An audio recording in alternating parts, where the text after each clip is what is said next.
This break is brought to you by Netflix. Head on over to netflix.com/GameBreakerTV to sign up for a free 30-day trial.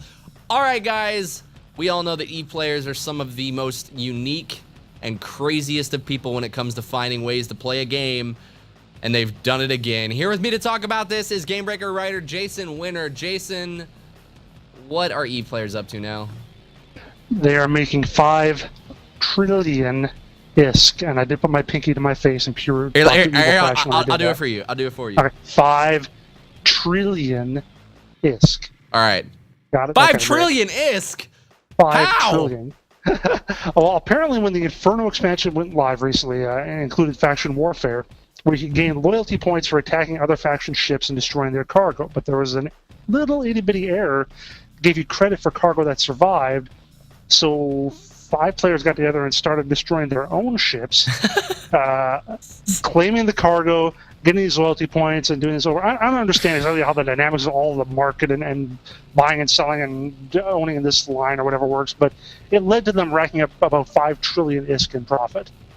And I don't know much about the EVE economy, but I think 5 trillion of anything is a lot.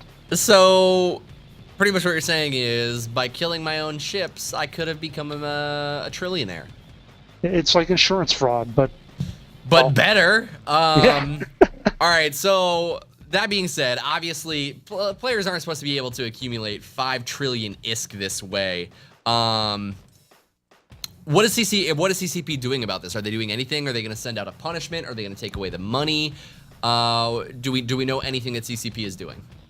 Well, they're apparently still investigating and weighing in all their options, I suppose. They patched up the exploit so they can't keep doing it, of course. Darn it! Personally, I was going to go in and get rich right now. Yeah, sorry. Personally, I think that the players shouldn't be punished. I mean, it's CCP's fault the issue is there in the first place, but there should probably be some trimming of their bank accounts so as not to completely just torpedo the entire economy of the game for them having so much money. You're saying this kind of falls into the category of clever use of game mechanics. Exactly, aren't they all? No, that can be debatable for some, but I mean I think you're kind of onto something. The fact that this is something that they just found out, and it was something that CCP programmed. You can't punish players for doing it. Right, and then obviously, I mean, you'd have to think that if someone discovered this, they might have done a little bit, gotten a couple million ISK maybe, but nothing extremely out of the ordinary, and do you punish those guys too? So And isn't that the whole point of EVE? Is to find unique and crazy ways to manipulate the system? That's EVE. Well, probably not to manipulate the system in that way. To manipulate the social system, the financial system, sure. To manipulate what is clearly an error on the programming part, that's probably not the goal, the stated sandbox, do whatever you want kind of goal of EVE. Sure, I'm not saying leave the feature in there, but I'm just saying that don't punish them because that's how you want your players to be thinking. Do you think like stories like this are at all good for CCP or EVE? Because it could either be really bad, like holy cow, CCP messed up, or it actually could have the reverse effect and be like, holy cow, I can do really unique, fun, and creative things in this game. Maybe I should try it out. Yeah, I mean, we hear one crazy EVE story after another. It's been, what, like 4 months or so at least since the last one, so they're right on time. Yeah, exactly. Like it was due. Yeah, I know. And I think people who aren't already playing fall into one of 2 camps. Either, like you said, this sounds awesome, I could totally do this, I'm going to play.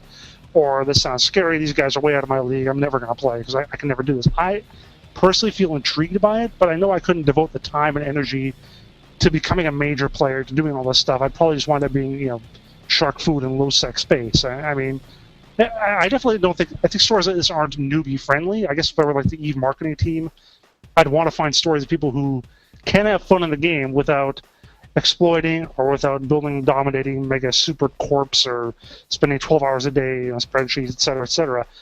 Something a little more...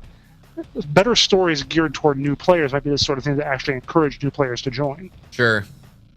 All right, guys. Well, EVE is definitely has some of the most creative player base when it comes to finding stuff like this. So I'm sure we're going to hear another story, as Jason said, in about 4 months' time. So keep it tuned here to GameBreaker TV. We will keep you updated on EVE, as well as all of your other gaming news. Thank you guys so much for watching, and we'll see you next time.